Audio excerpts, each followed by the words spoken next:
అప్పులు భారీగా పెరుగుతున్నాయా? ఇలా చేస్తే ఈజీగా బయటపడొచ్చు. Hello friends, welcome back to our channel. మీ జీతం వచ్చిన మొదటి వారం బాగానే ఉంటుంది, కానీ రెండో వారం వచ్చేసరికి బ్యాంక్ అకౌంట్ ఖాళీ అయిపోతుందా? ప్రతి నెల ఈఎంఐ మెసేజ్ రాగానే టెన్షన్ మొదలవుతోందా? ఒక లోన్ తీర్చడానికి మరో లోన్ తీసుకోవాల్సిన పరిస్థితి వచ్చిందా? క్రెడిట్ కార్డ్ బిల్లు చూసి నిద్ర పట్టడం లేదా? మీకు మాత్రమే కాదు, ప్రస్తుతం కోట్లాది మంది ఇదే సమస్యతో పోరాడుతూ ఉన్నారు. ఆశ్చర్యకరమైన విషయం ఏమిటంటే, ఎక్కువ మంది అప్పుల ఊబిలో పడటానికి కారణం ఆదాయం తక్కువ ఉండడం కాదు, డబ్బు నిర్వహణలో చేసే చిన్న చిన్న తప్పులే. మరి అప్పుల కుప్పంలో నుంచి నిజంగానే బయటపడగలమా? ఎలాంటి మ్యాజిక్ లేకుండా, ఎలాంటి మోసపూరిత స్కీమ్స్ లేకుండా, కేవలం కొన్ని ఆర్థిక అలవాట్లు మార్చుకుంటే జీవితాన్ని తిరిగి గడిలో పెట్టవచ్చా? ఈ వీడియోలో అదే తెలుసుకుందాం. చివరి వరకు చూడండి. చివరిలో చాలామంది తెలియక చేసే ఒక పెద్ద తప్పును కూడా చెబుతాం. అది తెలుసుకుంటే మీరు లక్షల రూపాయల వడ్డీని ఆదా చేసే అవకాశం ఉంటుంది. ఈ రోజుల్లో అప్పు అనేది జీవితంలో భాగమైపోయింది. ఒకప్పుడు అప్పు తీసుకోవడం అంటే కుటుంబంలో పెద్ద చర్చ జరిగేది. ఇప్పుడు మాత్రం మొబైల్ ఫోన్ కొనాలన్నా ఈఎంఐ, బైక్ కొనాలన్నా ఈఎంఐ, ఫ్రిడ్జ్ కొనాలన్నా ఈఎంఐ, టీవీ కొనాలన్నా ఈఎంఐ, ఇల్లు కొనాలంటే ఈఎంఐ లోన్, చదువు కోసం ఎడ్యుకేషన్ లోన్, వ్యాపారం కోసం బిజినెస్ లోన్, అత్యవసర ఖర్చులకు పర్సనల్ లోన్, ఇలా ప్రతి అవసరానికి రుణాలు అందుబాటులోకి వచ్చాయి. ఇదొక వైపు సౌకర్యం అయితే, మరోవైపు ఆర్థిక క్రమశిక్షణ లేకపోతే ప్రమాదంగా మారుతుంది.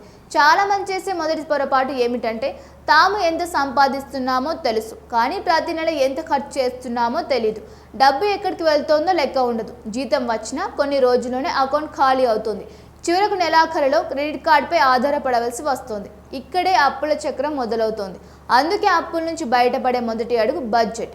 ఇది వినడానికి చాలా చిన్న విషయం అనిపించినా, ప్రపంచంలో ఆర్థికంగా విజయవంతమైన చాలా మంది పాటించే మొదటి అలవాటు ఇదే. ప్రతి నెల వచ్చే ఆదాయం ఎంత, స్థిర ఖర్చులు ఎంత, ఇంటి అద్దె, కరెంటు బిల్లు, పిల్లల ఫీజులు, ఈఎంఐలు, కిరాణా, ప్రయాణ ఖర్చులు, పొదుపు, ఇవన్నీ రాసుకోవాలి.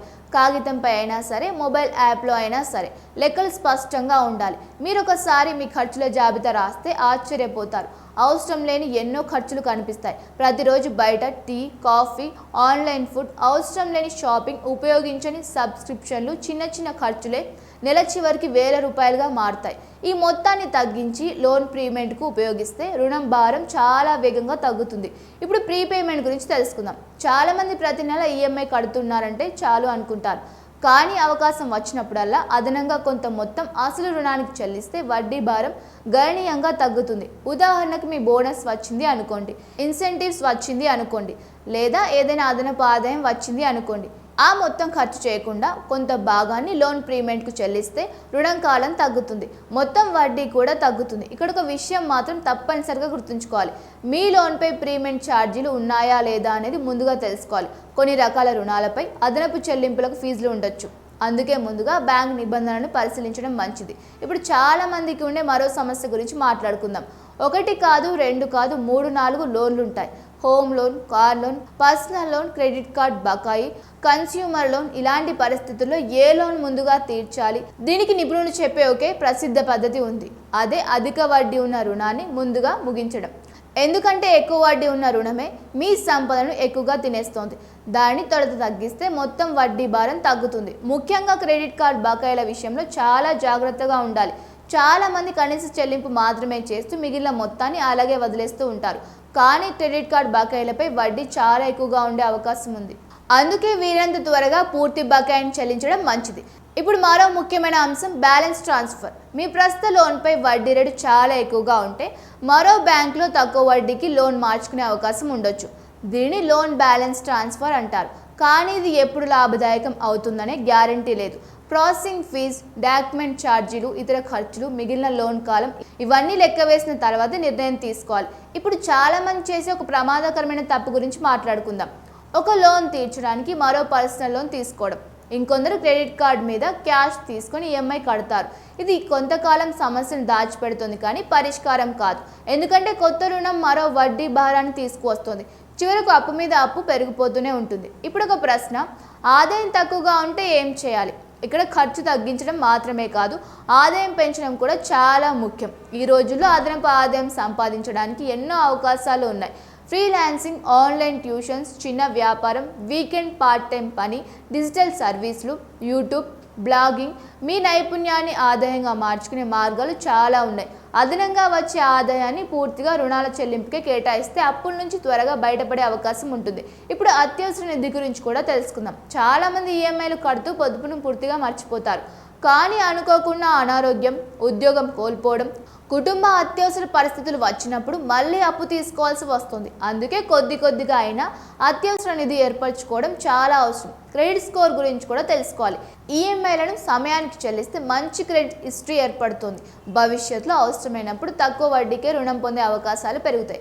కానీ ఈఎంఐలు ఆలస్యం అయితే జరిమానాతో పాటు క్రెడిట్ స్కోర్ కూడా దెబ్బతింటుంది. దీని ప్రభావం చాలా సంవత్సరాల వరకు ఉండొచ్చు. ఇప్పుడు మనం ఒక కుటుంబాన్ని ఉదాహరణగా తీసుకుందాం. ఒక వ్యక్తికి నెలకు 50,000 రూపాయల ఆదాయం వచ్చింది అనుకుందాం. 25,000 రూపాయలు ఈఎంఐలకు వెళ్తున్నాయి. మిగిలిన మొత్తంలో అవసరం లేని ఖర్చులు 10,000 రూపాయలు ఉన్నాయి. ఆ ఖర్చును సగానికి తగ్గించి ప్రతి నెల 5,000 రూపాయలు అదనంగా రుణానికి చెల్లిస్తే కొన్ని సంవత్సరాలు లక్షల రూపాయల వడ్డీ ఆదా కావచ్చు. చిన్న మార్పులే పెద్ద ఫలితాలను ఇస్తాయి. మరో ముఖ్యమైన విషయం కుటుంబ సభ్యులతో ఆర్థిక విషయాలను పంచుకోవడం. చాలామంది అప్పులను ఇంట్లో చెప్పరు. ఫలితంగా పరిస్థితి మరింత దిగజారిపోతుంది. కానీ కుటుంబం మొత్తం కలిసి ఖర్చు నియంత్రిస్తే అప్పుల నుంచి బయటపడడం సులభమవుతోంది. ఇది ఒకరికి బాధ్యత కాదు, మొత్తం కుటుంబ బాధ్యత. సోషల్ మీడియాలో కనిపించే విలాసవంతమైన జీవితాలను చూసి అవసరం లేని ఖర్చులు చేయడం కూడా అప్పుల ప్రధాన కారణాలు ఒకటి. ఇతరులతో పోల్చుకోవడం వల్ల చాలామంది తమ ఆదాయానికి మించి ఖర్చు చేస్తూ ఉన్నారు. గుర్తుంచుకోండి, మీ ఆదాయానికి తగ్గట్టే జీవించడం ఆర్థిక స్వేచ్ఛకు మొదటి అడుగు. అప్పు తీసుకోవడం తప్పు కాదు, కానీ తిరిగి చెల్లించే స్పష్టమైన ప్రణాళిక లేకుండా అప్పు తీసుకోవడమే ప్రమాదం. ప్రతి రుణం తీసుకునే ముందు ఈఎంఐ మీ నెలవారీ ఆదాయంలో ఎంత శాతం అవుతుందో లెక్కించాలి. ఒకేసారి చాలా రుణాలు తీసుకోవడం భవిష్యత్తులో పెద్ద భారంగా మారవచ్చు.